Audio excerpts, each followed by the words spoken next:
I'm publishing this video on January 21st in the year 2020, exactly 3 weeks into the new year. So how are you doing with your New Year's resolutions? Hello again, everybody. I'm Eli's dad with Project Eli, where we educate, lead, and inspire. Please join Eli and me today as we discuss 10 reasons why people fail to succeed with your New Year's resolutions and how to develop and embrace the mindset that will allow you to succeed in the year 2020 and beyond. Well, Tony Robbins tells us that 95% of all people that made New Year's resolutions have already broken them by January 15th. A landmark 1988 study out of the University of Scranton found that while 77% of people who committed to New Year's resolutions stuck to it for a week, only 19% of those who made resolutions actually fulfilled them within 2 years. And the statistics have only gotten worse over time. According to a survey by Statista, only 4% of people who made New Year's resolutions in the year 2018 said that they kept them. So if you can stick to your New Year's resolutions this year, you'll definitely be in the minority. By the way, you know we always talk about successful versus unsuccessful, 95% versus 5%. Do you see where those statistics come from? Data from the athletic social networking site Strava reveals that the second Friday in January is the most common day for the formally resolute to start waving that white flag when it comes to the New Year's resolutions. That means that by January 10th, 2020, most of us will be New Year's quitters. So if you were going to run an athletic club, a gym, when would you focus your biggest marketing campaign? I would focus it in the month of December, and I would focus it knowing that people were going to make New Year's resolutions. They're going to get in shape, they're going to lose this amount of weight, all these different things. And then by February, the attendance in your gym is going to be like this. That's exactly what athletic clubs do. Why? Because they know how people operate. So why do so many people ditch their resolutions after such a short period of time? Well, let's go over 10 different reasons why they do, and let's figure out how we can help ourselves so that we don't do that. Number one, the first thing they do is they lose their resolve. Why? Because they don't have a burning desire to begin with. What they're doing is they're accepting a preference. Oh, I'd rather have the Italian dressing than the creamy garlic. Okay? It's a simple preference. It's not a burning desire. If you want to achieve something, you've got to have a burning desire to achieve it. It's that simple. If you just are seeking a casual preference, what's going to prevent you from abandoning it in a very short period of time? Another reason. Reason number two, people don't have a vision. They don't stop and visualize the outcome that they're seeking. You know, people tend to, it's a copycat world. Oh, he's making a New Year's resolution. She's making a New Year's resolution. Why don't I make a New Year's resolution? It doesn't have any meaning. The point is, if you want to achieve something that's important to you, for your health, for your weight, for your business, for your family, there's a million different whys and becauses. You must be able to visualize that outcome. And if you don't have that visualization and look at it every single day, people cannot achieve what they cannot see themselves doing. Number three, singleness of purpose. It has got to be a focus for you every single day. By the way, are you noticing how so many of these different reasons why people aren't successful with their New Year's resolutions are very similar to the success formula, that they have the same elements, that people aren't following the same elements? Do you recognize that they don't teach these things in school? Hello, McFly, if you've listened to some of my other videos, you know what I'm talking about here. These are the things that you only learn from a mentor. These are the things that you learn from people that have done it, from people that are successful. All right? You've got to have that singleness of purpose. If you don't, it's so easy to meander off course, and 95% of people do. And the point is, you can't illustrate it any better than saying that by January 15th, better than 90% of the people that made resolutions that they said on New Year's, hey, I'm going to get that done, they've already failed. Number 4, you got to get to the starting line and then reset the starting line. Once again, another factor from our success formula. One of the things that prevents people from achieving is they have to see the whole game plan. You don't have to see the whole game plan. If you put on 20 pounds over the holidays, don't expect to lose it in 2 weeks. It took you a whole month to gain that weight. It's going to take time to lose that weight. But the point is, you got to get to the starting line. And you don't have to see the whole plan. Because what's going to happen is, no matter what endeavor you're pursuing, whatever achievement you're seeking to gain, whatever outcome you want to get, there's always going to be a roadblock. And so what you have to do is then you get to the starting line and you advance. And then you get to a roadblock and you say to yourself, okay, I've got to start again. You get to another starting line, only this starting line is a little further along. And you get to that starting line and then you run into another roadblock. This is the way life works, folks. You got to continually get to new starting lines. You get to the first one, you don't have to see the whole game plan. Get to the starting line, get your body in motion, develop momentum. Once you do that, then, and only then, can you begin to achieve. Suggestion, have a workout partner. It is much more difficult to discourage 2 people or 3 people, if you have more than one workout partner, than it is to discourage only one person. Because you've made a commitment to the quote-unquote team that you're going to be in there, you're going to fight, you're going to lay down your life to achieve this goal. And then if you have to go back and say, well, I'm not going to do that, all right, you start doing that, what's going to happen? You're not going to do it because you have looked somebody in the eye and said, I'm going to make this happen. And it's not addition when you add people to your team, it's multiplication. It's much more difficult to discourage multiple people than it is to discourage a single person, because a single person can just pack up, go home, not tell anybody, and not have to look somebody else in the eye. When you have to look somebody else in the eye, that strengthens your resolve.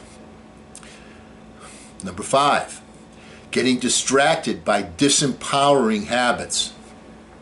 If you want to change things in your life, be it business, be it your family, be it your health status, be it your weight, any of those things, and you continue to have the same habits, guess what, Chauncey? Things aren't going to change. They're going to remain the same. You've got to understand that if you have a disempowering habit, it's going to continue to disempower you. So you have to get rid of those. You have to take a look. You have to examine. And then you have to say, all right, I can't eat 12 cupcakes every night. Or I can't go and have 2 Big Macs every single day. I don't care if they're 2 for $5. I'm not doing it. You can't have 2 Big Macs every day and expect to lose weight. It's not going to happen. So what you have to do is you have to get rid of those disempowering habits. And the disempowering habits that I think of most often are, as far as success in business are concerned, is of course social media. People let social media control their lives. It's a tool for you to use. You are the user of the tool. You are not the tool. So make use of the tool when you need it. Make use of the computer when you need it. But don't become a slave to it. Get rid of disempowering habits. Discipline. My goodness, what a dirty, filthy, disgusting word, discipline. Boy, when you were in school, Eli, and you did something wrong, we're going to have to discipline you. That's a bad word, we're going to discipline you. Well, guess what? Discipline is a good word. Discipline gets you to do things on a regular basis that will empower you. That's what you want to do, is you want to have the discipline, the stick-to-itiveness, to do something on a daily basis. You don't run a marathon in 1 minute. It takes time. You have to have the discipline to run your lengths. You can't run, a marathon, 26 miles, the same way you'd run a 100-yard dash where you go all out. You have to discipline yourself and pace yourself to do something within a certain time frame. Hello?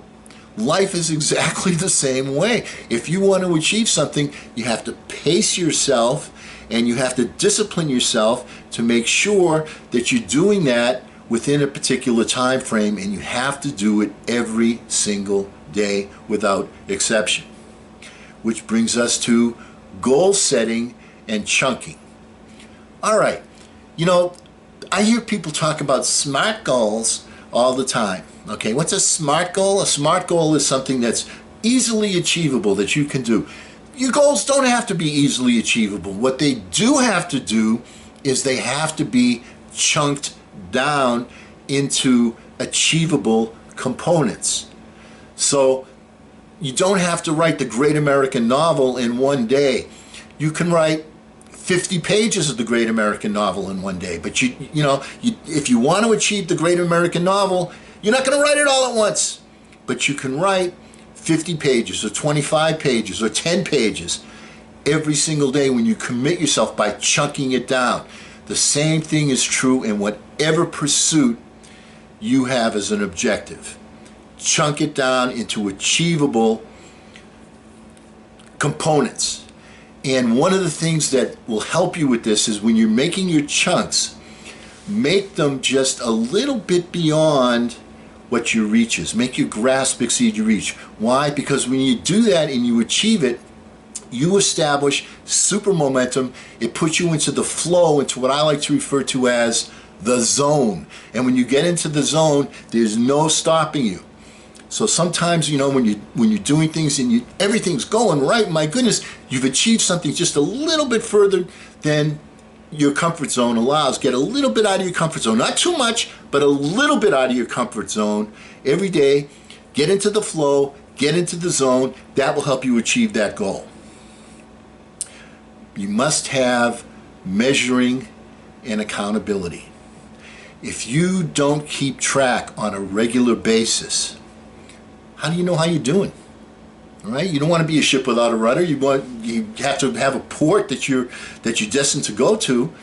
These are the things that are critically important. The other thing is it gives you motivation when you see, well, I've come this far, and I've come this far, and I've come this far, and then you go back and you look where you started and you say, my goodness, look at how far I've come. I know I have a long way to go before I reach the light at the end of the tunnel, but my goodness, I'm halfway through the tunnel. So you have to measure and you have to have accountability. And that's, like we said, that's achieved two ways. Number one, by, of course, measuring your progress. And number two, by being accountable to somebody else. That will help you a great deal. All right? And then the last thing, number 10, that I want to go over with you is to seek universal help. What the heck does that mean? Well, that means that when you have that singleness of purpose, when you have that vision, when you have that discipline, when you're setting your goals, when you're doing all the little things, when you're chunking it down, when you're getting a little bit out of your comfort zone, when you have that burning desire and you have that vision and you see yourself at least twice a day, preferably 3 times a day minimum. When you wake up in the morning, first thing, you have that vision. Last thing at night, when you hit the pillow, you have that vision again. I also recommend you take a siesta midway through the day and visualize again. But at least when you wake up and you go to sleep, get that vision in your mind, single it out, and then the universe will recognize that you have a burning desire and will try and help you through your subconscious mind in little ways. It may give you an idea, it may give you a circumstance that will help you overcome. The universe wants to help, but if you don't have these 10 habits, then the universe is just going to be a casual observer.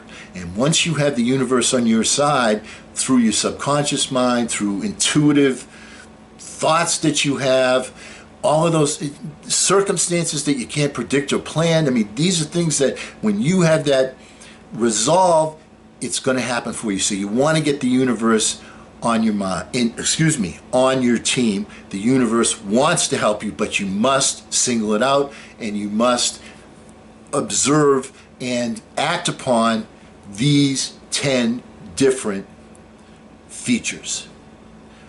Okay, now finally, here's a key point for you. And if you don't realize, well, I'm going to give you 2 key points. First of all, you must realize that you are your habits, and then your habits become you. So what are your habits? Once again, when you focus on these 10 things, you start to get rid of the bad, get rid of the garbage, and insert the healthy, the things that are going to move you forward. So you are your habits, and then your habits become you. Think of where you are right now. Aren't you your habits right now? Aren't you who you are because of the things that you habitually do? If you want to change those things, you need to change your habits. And here's the last thing I want to go over with you. This New Year's resolution, now, once again, by January 15th, most people have already lost their goal, lost their ambition, have given up, are quitters.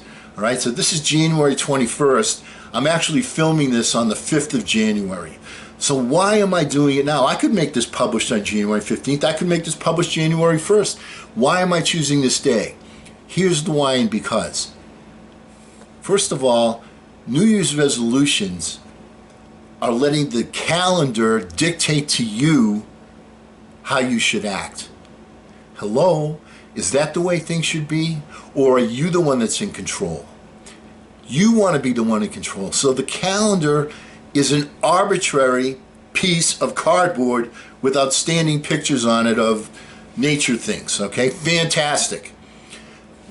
But the calendar should not dictate how you should react. So my point is, if you've already given up, great. Get a new starting line. Start again. Make this your January 1st again. Because the calendar is arbitrary. It doesn't matter. You know, say, oh, I can't do it. Wait till next year. Wrong. Do you wait until Valentine's Day to tell somebody important to you that you love them? If you do, I feel bad for you. All right? This is something that you do on an every single day basis. You don't let the calendar control your actions. Key point. So now that I've gone over all these things and how to overcome them, now I'm telling you, don't let the calendar start right now. Get to the starting line. Follow these 10 rules, and you will get the job done. I promise you, and you'll be part of the 5% crowd instead of the 95% crowd. And because we will never end our meeting on a philosophical note, get out there right now, start, and charge! I'm Eli's dad.